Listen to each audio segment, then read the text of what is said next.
মন্ত্রিসভার সিদ্ধান্ত, ১০০ জন পিএ সহ ২৫৫টি নতুন পদ সৃষ্টি।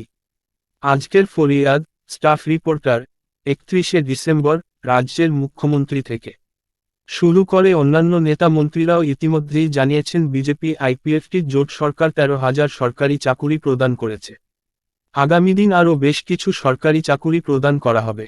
যদিও রাজ্য সরকারের পক্ষ থেকে বারবারই বলা হচ্ছে সরকার চেষ্টা চালিয়ে যাচ্ছে যুবক যুবতীরা যাতে করে জব সিকার না হয়ে জব ক্রিয়েটর হয়, অর্থাৎ চাকুরি না খোঁজে তারা যাতে অন্যের কর্মসংস্থানের সুযোগ সৃষ্টি করতে পারে সেই লক্ষ্যেই হাঁটছে বর্তমান রাজ্য সরকার।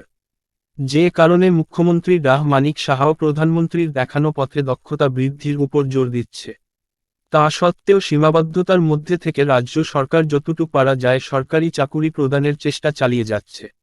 বলা যায়, মন্ত্রিসভার প্রায় প্রতিটি বৈঠকেই নতুন পদ সৃষ্টির পাশাপাশি নতুন নিয়োগেরও সিদ্ধান্ত নেয়। আজ অর্থাৎ মঙ্গলবার রাজ্য মন্ত্রিসভায় এমনই একটি সিদ্ধান্ত নেওয়া হয়েছে। মন্ত্রিসভা অনুমোদন দিয়েছে নতুন বছরে বেশ কিছু সংখ্যক নতুন নিয়োগের পাশাপাশি নতুন পদও সৃষ্টি করেছে। মঙ্গলবার মন্ত্রিসভা অনুমোদন দিয়েছে ১০০ পিএ-2 এরপর ৭ পৃষ্ঠায় ১০০ জন পিএ সহ জুনিয়র গ্রেড স্টেনোগ্রাফার পদের লোক নিয়োগ করা হবে।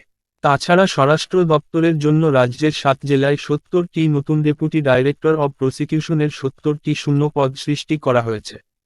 তেমনিভাবে অর্থ দপ্তরের বিভিন্ন বিভাগে ১৮৫টি নতুন শূন্য পদের সৃষ্টি করা হয়েছে। যে নতুন শূন্য পদগুলি সৃষ্টি করা হয়েছে শীঘ্রই সেগুলি পূরণ করা হবে বলে জানা গেছে।